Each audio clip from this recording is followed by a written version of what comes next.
More importantly, I asked Dr. Russel Surasky to stay with us for an extra segment here because we were talking about something that's so important. In the middle of this pandemic, there are more people turning back to drugs and addiction than there are dying from COVID. And our administration here in New York doesn't understand that at all. They understand it and they just exit out. But Doc, thanks for hanging out with us. Absolutely. A lot of people, especially I've seen over the years, like when it's the first kid in their family to get screwed up, they don't know what to do. And they're so vulnerable. And I've seen like horror stories of these people that they basically rob the family. And then they try to rape their insurance for as much as possible. And then they get the kid in, they get him out clean, and they hope that they go in again. It's really horrible. The recidivism rates are probably encouraged by the way they recruit for a lot of these scam centers. And the way they guys do at a bridge back to life? Because I feel like, sometimes, like you said, they Narcan the kid, they bring him to the hospital, he wakes up, parents are there. If the parents are like split up or not a real authority figure around, the kid just wanders back out into the street. What do you guys do? That's exactly right. So what we do is at all the Bridge Back to Life facilities, by the way, we are on Staten Island and Brooklyn and Long Island, but if you go to the OASAS website, it's run by the state, New York State. These are certified facilities like Bridge Back to Life and others, where you know that when you go there, you're getting the absolute wraparound highest quality evaluation and care. So what we do is you or your loved one is evaluated to see where do you really belong at this point? Where in this illness are you? Do you need to go to an inpatient rehab? Can you stay at an outpatient rehab? Do you need detox first? And the doctors at all of these centers, by regulation, specialized physician to evaluate you and see where it is that you best belong. And then you get tracked to that place. It's not sort of like, here's a referral, see you later, bye. I mean, the referral is tracked and you don't leave without an exact enrollment into that program.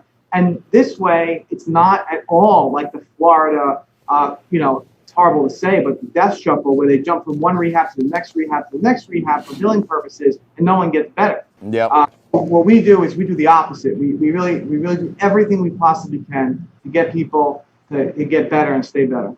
I'll tell you a crazy thing. My background is in Wall Street, financial technology. I was lucky enough to get appointed to this task force by Senator Andrew Lanza for a bill that was passed by him in New York with Assemblyman Michael Cusick. It was called the iStop bill. I don't know if you know about iStop. Of course, right? We use it every day. Right. So I was on the task force that basically created the central database for New York State, so that a kid can't go pharmacy shopping and go to 3 pharmacies in a day, can't eat all his pills in 3 days and go get a refill from another doctor, right? We did that.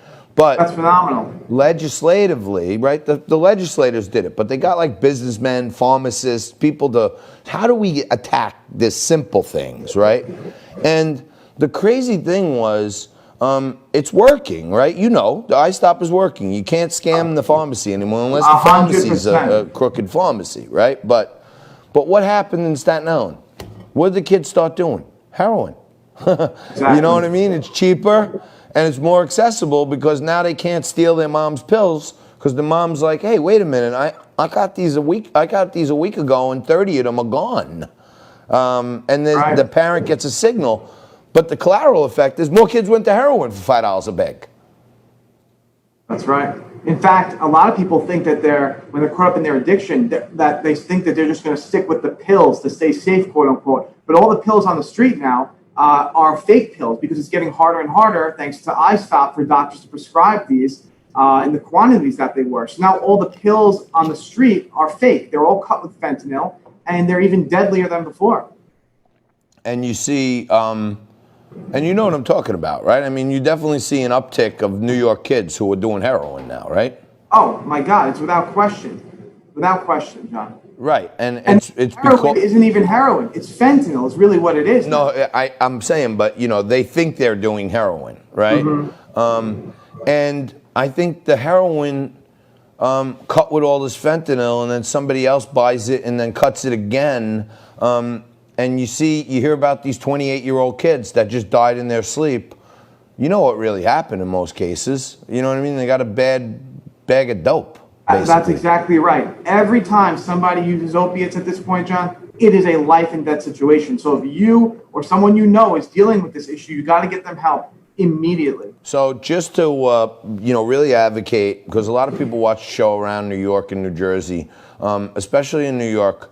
Dr. Surasky's telling us about a website, OASAS, OASAS, where you can go on there and there's a full resource center. And you know what? If you want to fiddle through the names, and you should find a Bridge Back to Life and the Surasky Neurological Center for Addiction and Mental Health, because I don't let guys on my show that I think are charlatans, and I had you a few times now, and I think you're great. So I hope we can help together. You know what I mean? If one person makes their way to you, I feel like our show made a difference. Thanks, John. Doc, thank you very much. I really appreciate you giving us some extra time, and we'll catch up with you soon, hopefully. Thank you. It's a pleasure. Thank you, Dr. Russel Surasky, from the medical director at Bridge Back to Life and the Surasky Neurological Center for Addiction and Mental Health. Now, I don't know. I drink every day, 5 days a week. But I'm like a functional drinker, kind of, I eat organic vegetables from time to time to try to keep myself fit and balance out all the alcohol that I consume. But, if you get a few cocktails in you between noon and 2, that's called a liquid lunch. That's what we're doing here every day. By 5 o'clock, you're straight. You know what I mean? You can go back and do whatever you want. Or, right after the show, you go to your country club and you play golf and slug down like 3 or 4 Jamesons on the rocks. And by the end of 18 holes, it's not just a liquid lunch. It's a liquid day and night. But awesome things happening for you as we breeze through hour 1. We close it out here with Dr. Russel Surasky. And we're going to come back and kick it live with a whole bunch of fun stuff that you need to know about. And the one thing you need to know, I'll tell you right after this.